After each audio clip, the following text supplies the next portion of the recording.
we need to remember that if somebody speaks bad about somebody, it should be to address the evil, to identify victimhood in some regard.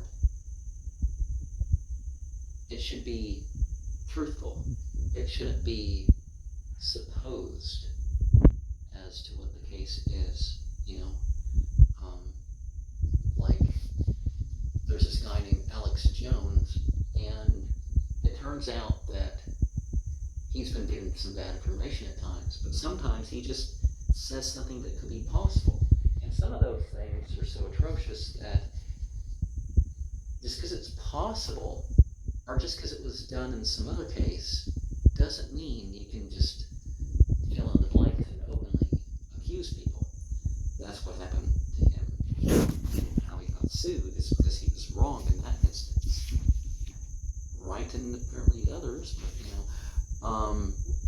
Ghazali has warned us that we shouldn't debase people by mocking. We shouldn't merely seek to raise the feelings by joking. And we shouldn't merely express ourselves because of emotion. And if we're going to have supremacy, it shouldn't be by tearing people down. We shouldn't pass on blame.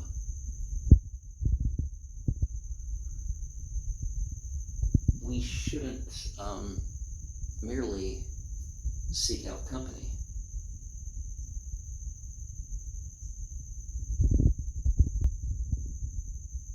We shouldn't speak bad about others out of fear that they're going to say something bad about us. And if there's competition, we should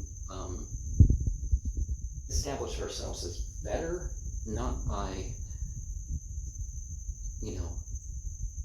showing how bad the other person is,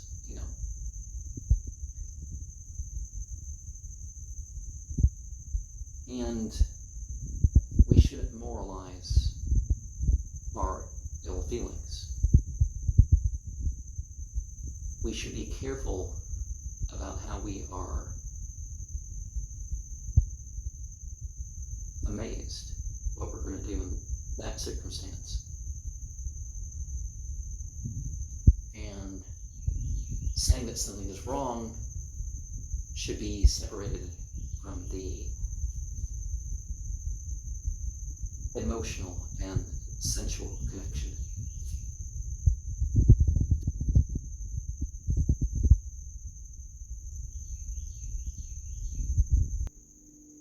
La yuhibbillahu jahra bisu'e minal qawli illa man zalima wa kana Allahu sami'an alima. So we, by that verse, can say that the mention of evil shouldn't be as entertainment. The mention of evil is only because someone has been wrong, and particularly oneself. And when you advise people, it's also permissible to say something like, if there's business going down, or if there is a relationship at stake, there are things that can be said. And if one is doing what is required of you religiously, then if you end up speaking bad about somebody, that's fine too. And let us remember that Ali and some of the early ones in this age told people that, about instances, and he didn't excuse people because this was a group that was legally Muslim, or he didn't excuse people for being that themselves. He definitely called out the atrocities that had gone on during his life, and those who had facilitated those atrocities. And I mean, knowingly facilitated, it's not the same thing. You put somebody in charge, and they just jump to the conclusion that that you go to war or something like that. And he said, check it out, because out of the 43 Ghazawat, one of them, Muhammad, called for the during the lifetime of Muhammad, one of the almost 20 that he didn't physically take part in but ordered was just he asked for the investigation. And it's like, oh well, when someone when something's done politically like that, it's usually to war, the people thought, and they were ordered to pay so much blood money that it almost bankrupted the early Islamic State. So those people weren't doing as commanded. They were just to make a report. That's all they were told, and they knew that, and they passed that on. And but such was not the case with Abdul Malik bin Marwan and Hajjaj bin Yusuf. It wasn't the issue in that regard. And if there's been misappropriation as a result of dishonesty, that's something you can tell. And you can relate a fault to prevent the repetition of some bad deed. And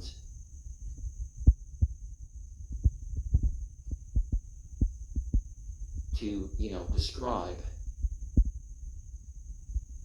you can describe a person like if they have a disability, you can point that out, or some other such thing.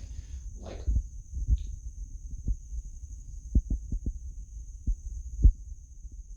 for some reason, this particular masjid, every year somebody stopped, well, I guess it's less than once a year, or maybe on average once a year, but people keep stopping me, because my leather slippers is obviously, a leather sock. Like they don't know what a leather sock is, given that it's a Middle Eastern tradition, and I'm not the only one there, but they stop me. But, it's obvious that anybody watches me walk, it's like, they know something's up, but,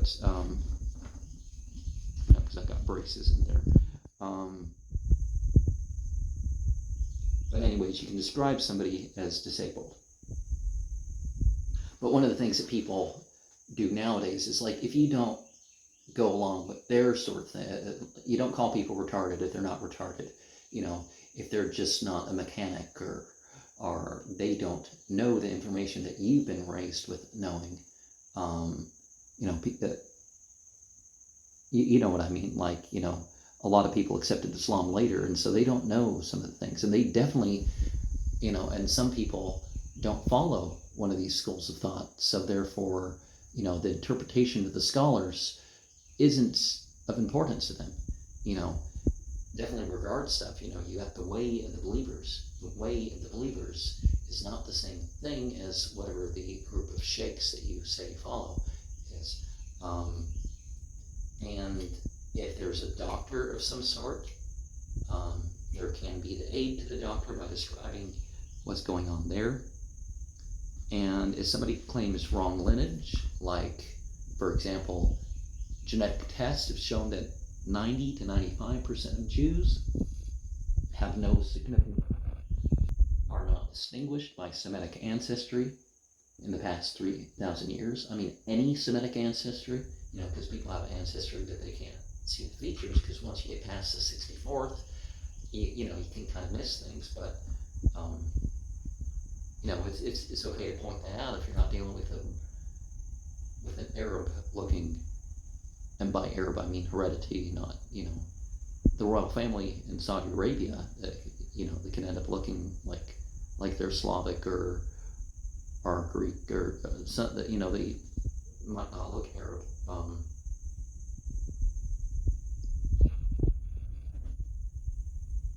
And others because of all the wars and immigration and everything else. So you can point out somebody doesn't have the lineage they have. Just like in America, this calling people black, they're on average a quarter Negroid and mostly white. It's like, well, either you're call yourself by some sort of mixed race or whatever. Same thing with any other group. You can actually say something about the correct lineage. If somebody's not from Africa, or from Asia, I'm not gonna blank whatever. You can say second generation or third generation because their parents or the grandparents, but none of these fake lineage terms. You can correct that. Sometimes it's just not worth it, but that's something you're allowed to do. You can protect the property and honor of somebody else, and that includes the public figures. The public figures, if people don't know something, them just assuming, oh, he's this sort of person. It's like, yeah, but most people who are the sort of person of whatever aren't, right? And if there's, and if somebody says that a crime was committed, do they describe that word? Because certain crimes people say the word, but there was no crime.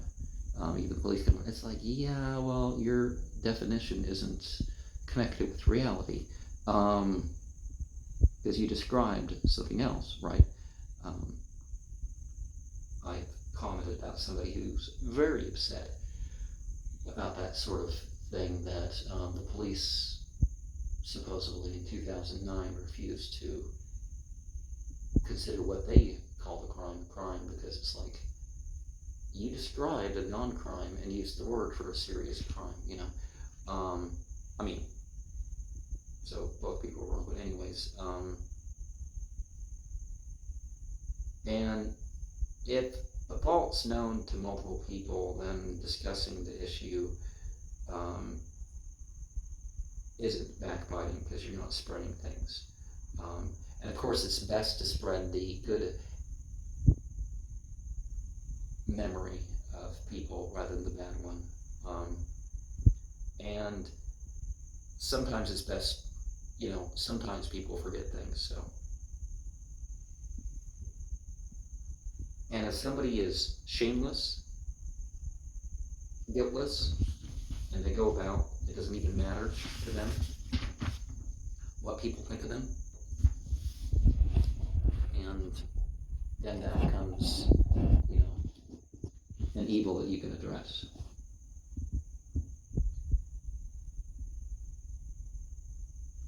But we also need to be careful about actual legal cases too.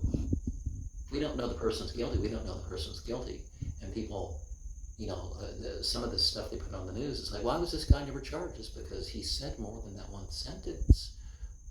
They did a whole investigation and they couldn't find anything to charge him with, and they threw out the investigation, and they got different prosecuting attorneys till they could finally charge. And you don't have political things, right? I remember Muawiyah besieged Mecca, and they killed thousands of people. So we can definitely criticize that. Abdul Malik bin Marwan was in power in Syria, and he was part,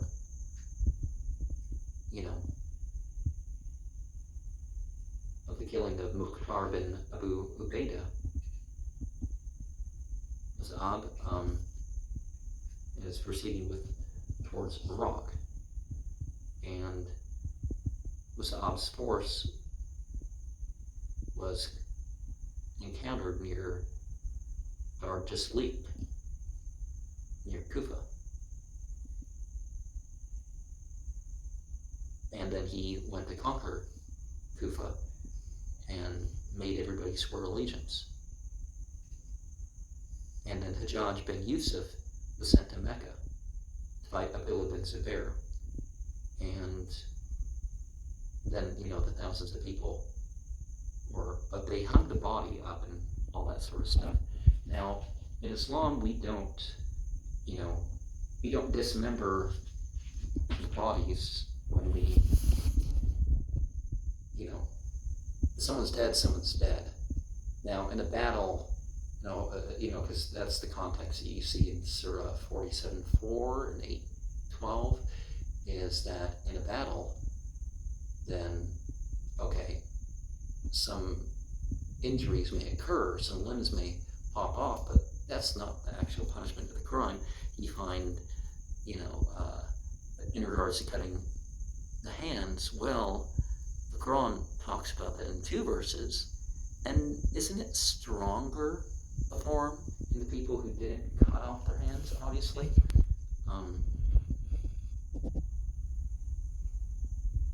So the thing is cut.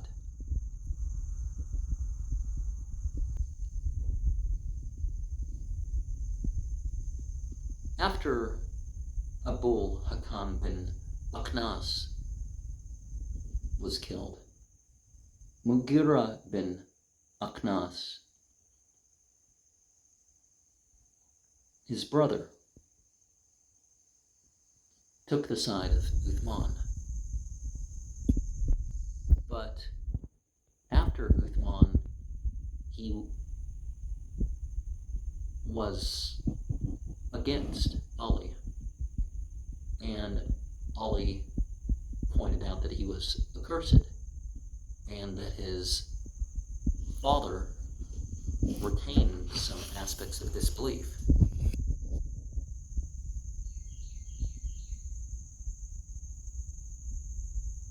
And some people say that Ali was ignorant of politics and how to administer.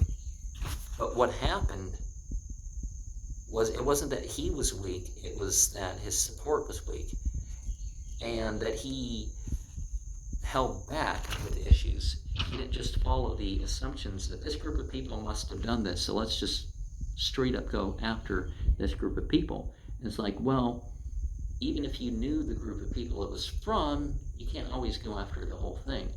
And some people talk about how they were innocent in terms of being locked up, but there were other things that they did. So it wasn't like they wouldn't have gone to jail or prison or whatever if they had the same things. And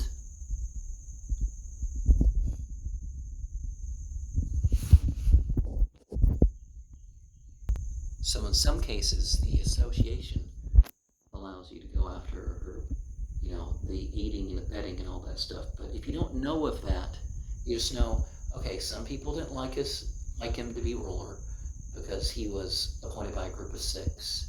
It was appointed by, which that group of 6 was appointed by somebody who appointed one. Umar and Uthman were not democratically elected, you could say. And another story is how Abu Zar Ghifari, Jundub bin Janada, accepted Islam, and the Quraysh gave him problems about it.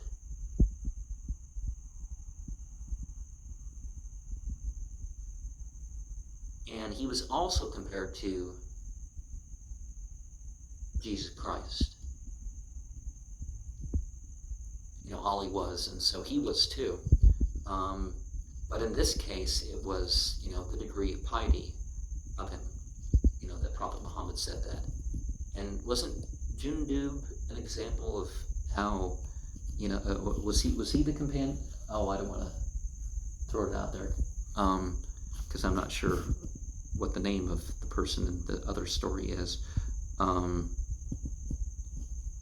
But he stayed alongside with the entirety of the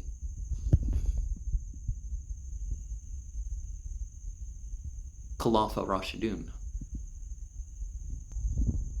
And Muhammad pointed out that when Bani Umayyah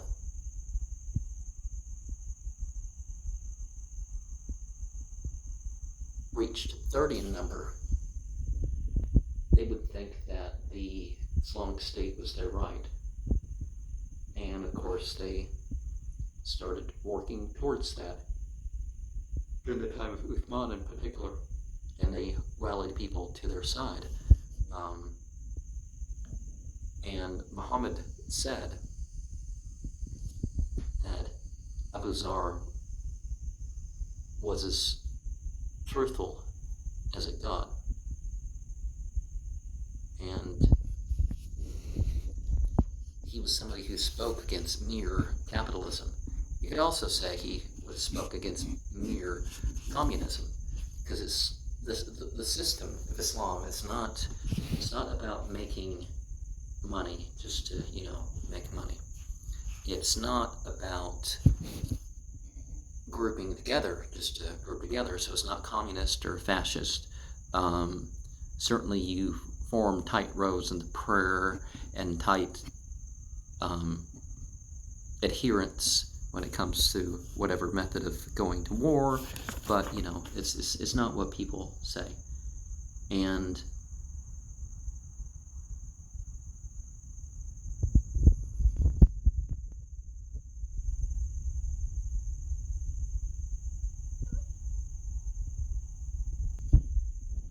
Abu Zar was told by Prophet Muhammad that he would die in Iraq,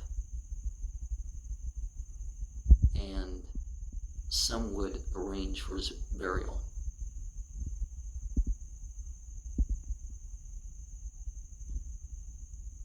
And when he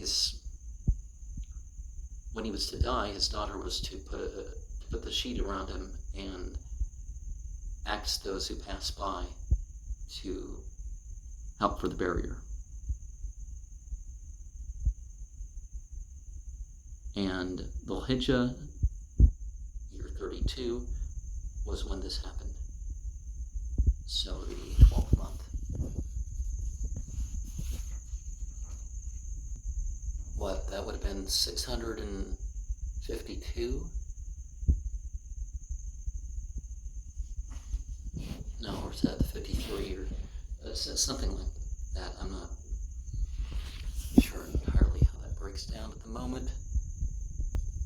Just like the Bible says about Jesus, Muhammad was such an individual that his doctrine was not of his own. And some things were and are revealed over time and at a particular, thing. And you know what I mean? It's not always the best for everything to be known. But the inspiration and the revelation for this era, that was important that it would be let known. But there wasn't to be the talk of the inspired teachings without the knowledge having come. So many people nowadays, I would think heaven would be this, and that's not how it works. And in terms of divination, it's not about, you can tell the reactions of people when they see stuff, but it's not that you're, getting this message from the unseen because of some order of an oracle or something like that. This is why we don't believe that such and such happened, because this and, this planet or star in this position are a combination with others in the sky. That's not it. There are some minute gravity effects, and sometimes some animal or plant is going to be bigger or different as a result of the thing, but the sort of things that people say, that's not it. And you can't predict the future by these things. I mean, you can look in the sky and say, oh, a storm's coming, or some stuff like that. But,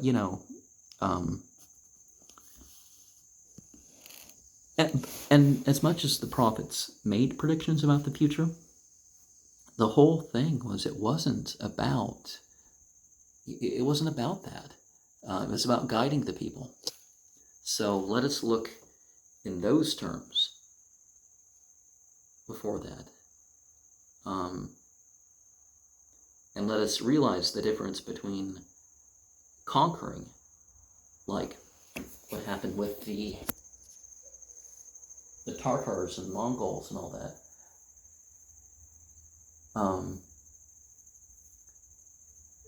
Because Islam is not a faith that just conquers lands. There are, of course, rules, and we don't fight people because it would be better if they were ruled by Muslims. Because if it comes in through aggression and tyranny and stuff like this, it wouldn't be better because it, undoes the, it could outweigh the good deeds that the Muslims have done if they're going to take part in that.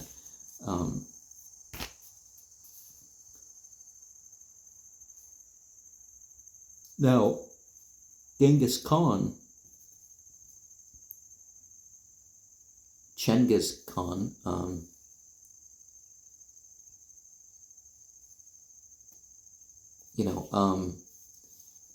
because people just assumed they were superior and all this stuff, and thought they could just take out his envoys and all that other stuff, the people of Bukhara and other people who broke the agreements, at the behest of Alauddin Khwarizm Shah, it resulted in places of worship and stuff being destroyed, that it appears, the Mongols didn't feel like they needed to conquer everywhere.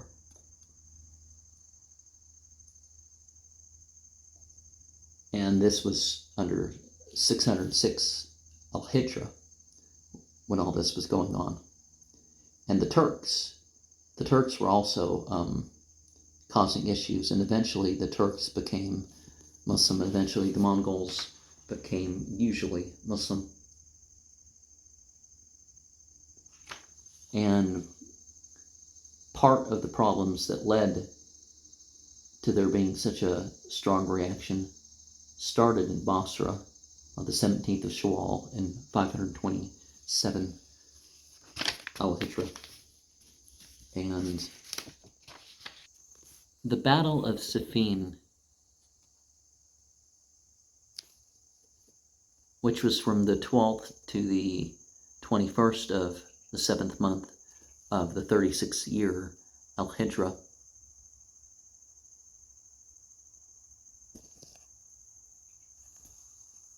well, the events to follow, but he returned from Kufa, and he realized that he still needed to try to negotiate peace. And so he sent a letter to Jarir bin Abdullah. And that letter was to Muawiyah at Damascus. And he pointed out that both the immigrants and the helpers from the early community had sworn allegiance to him, and that they should work together in regards to Uthman's killing. Now, we saw in my country in February of 2001 that a group that wanted to, work together to deal with somebody, just like Ali wanted to work together to deal with, well, I mean, not just like, but it's, same type of situation in a way. It's like, okay, Uthman's killing happened, so let's figure out what to do according to what God has said. But there was, Muawiyah disagreed, and he didn't want to, go that way. And there was a call just to follow the sort of impulsive decision in that regard. And at that point, the Syrians were willing to die in Muawiyah's cause.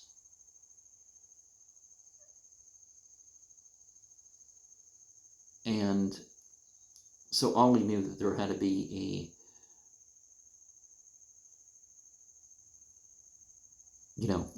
that he had to gather his army and stuff too.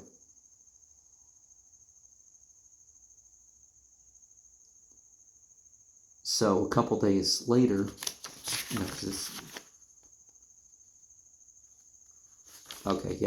was a couple, so it was the 14th.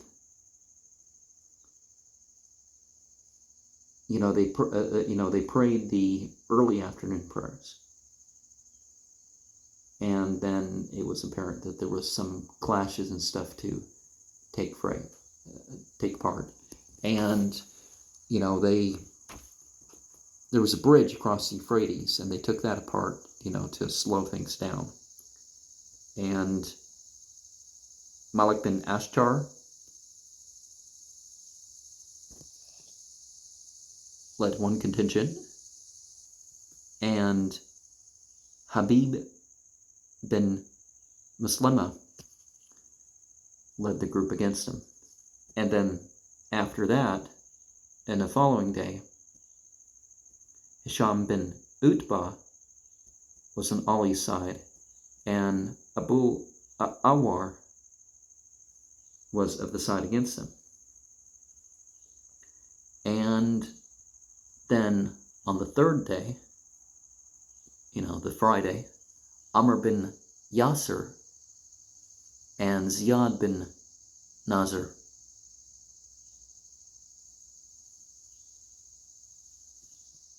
came out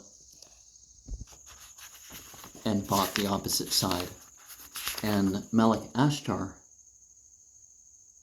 attacked, causing ground to be lost. And then on the Saturday, Muhammad bin Hanafiya was with his men facing Ubaidullah bin Umar. And then on the Sunday, Abdullah bin Abbas went forward and was faced by Walid bin Utbah and his people. And, some people retreated again. And then on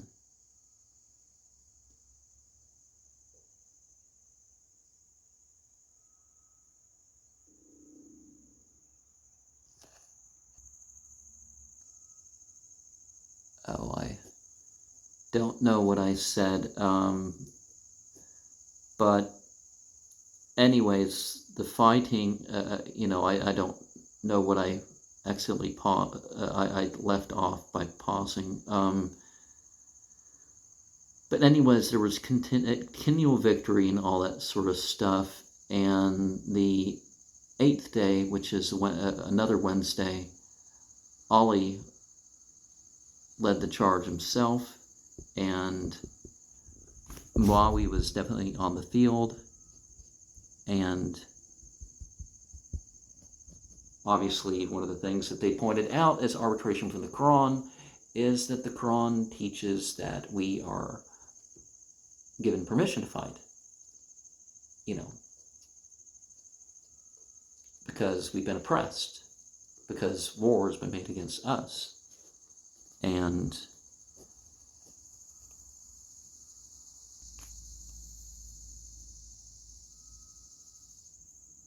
one of those on the side of Bani Umayyah told Ammar that,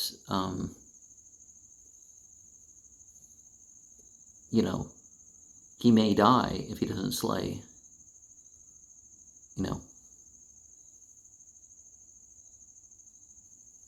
Ali. And such would be the case with a lot of things, right? If you don't deal with your enemy, then your enemy can, come back again another day.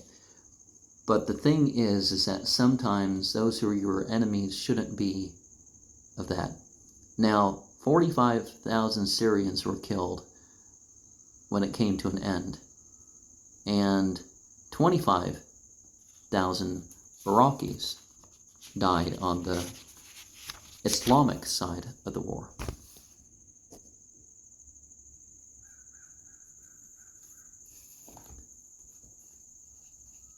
It does appear that some of the sermons in Nahjul Balaghah are with parts that weren't remembered. And that is actually why some of the sermons that are preserved weren't collected in Nahjul Balaghah and some other collections, because they were perhaps piecemeal enough for there to be an issue, or otherwise it would have been better to record those that were, full of the answers that were being looked for.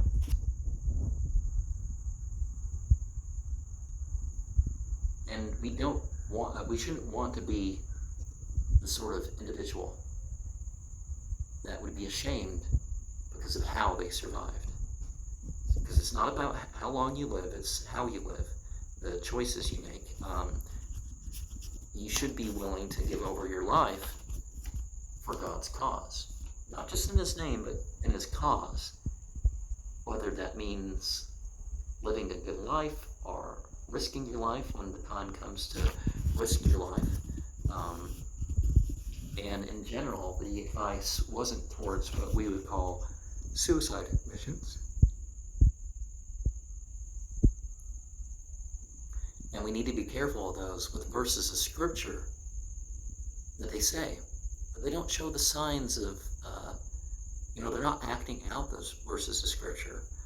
They're acting like they don't believe in them. Like people talk about, these very devout Muslims who did, it's like, are you kidding me? They don't believe in all these verses from the Quran very openly because that's what their actions are showing. They may not even know how to say the prayer, and it's not like they're going senile or something like this and then forgotten or whatever, because that happens. And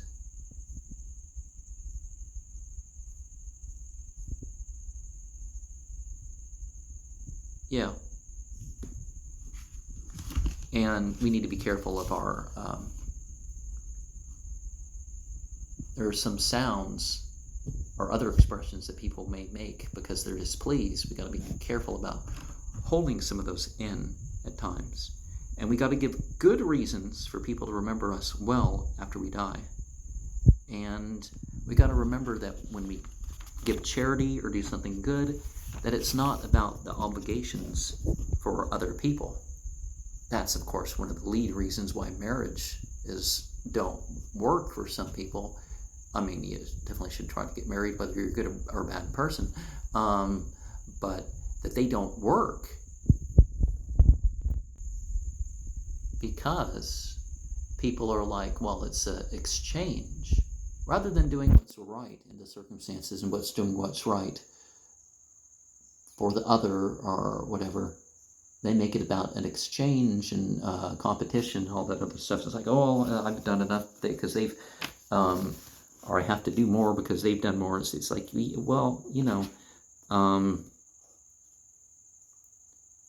perhaps when you're out in the market and, that sort of thing, that's how you run your business, but it's not, how you run your ethics. Well, I mean, it shouldn't be anyways. And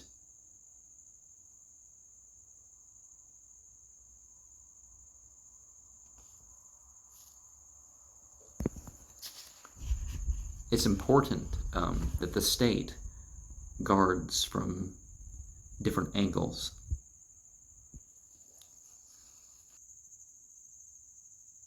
And sometimes a bite or something else results in death. It's like a lot of people die from dogs from their diseases when they bite or whatever, that don't die, from them biting. There are a good 10 breeds of dogs that people can outright die from being attacked by them.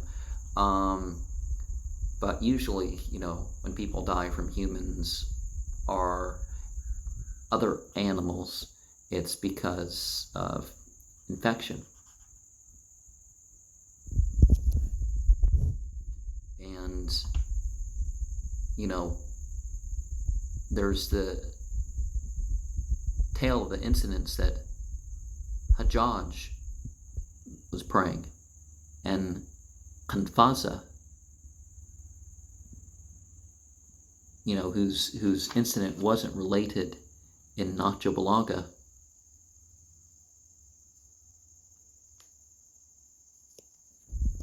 went to attack him and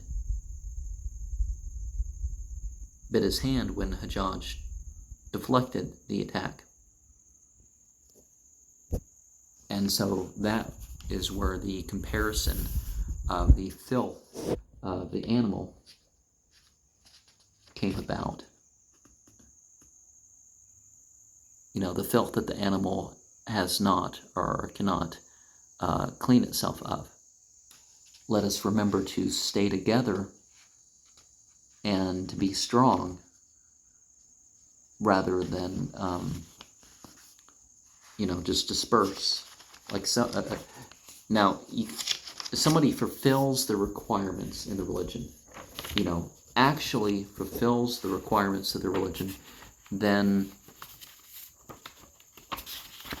it's fine. We don't have to settle in place. We can go about and do our business and all that other stuff and balance these things together, because that's what we're supposed to do. We don't give up this world. We just hold the consciousness and the principles within those things.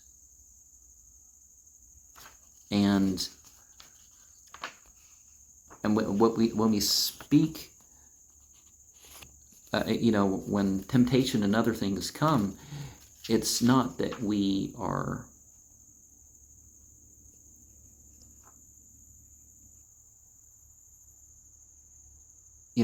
because people hurt themselves with their asceticism, so that's not what we're striving for. Just like, the retreat. If someone was to retreat in this building here, well, there are needs and other stuff, at least eventual needs, that a person would have to leave. Now, if they were doing a multi-day retreat or more than a few hours or something, they would come back, wash up, and then come back as soon as possible, that sort of thing. And, like in the fast, it's good not to fast every day. Only in Ramadan is that the case, that you should fast every day. And when you have an expectation, don't be disappointed. People do religious or spiritual things to have an experience, but that's not what we're after. We're not mere experience seekers here. And there are consequences to declaring the prophets as if they were false. Sometimes it's because people aren't going along with ethics, sometimes otherwise.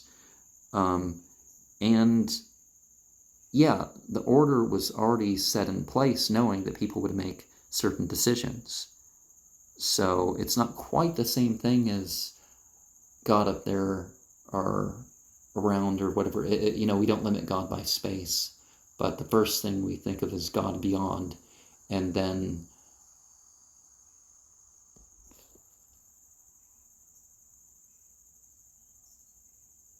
we think of God in different ways that are not limited. But first, the beyond is the one that usually people start with and say, well, God is in the heavens. It's like, yeah, well, he's beyond them too. And God is closer to us than our hearts. Yeah, that's true too.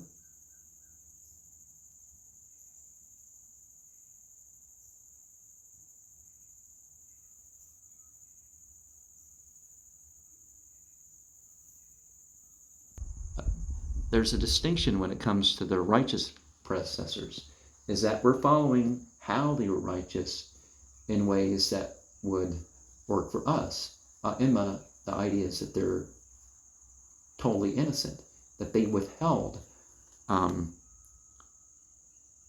their beliefs and their actions till they could find out what the prophets had said about that.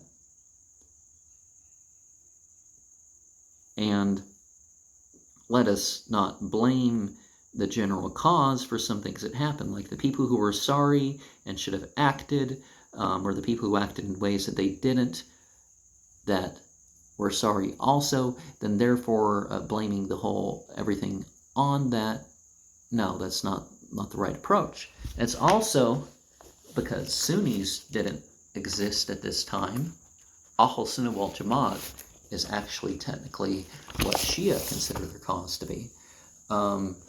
We need to look at that and not blame them for the Khawarij and some other people too.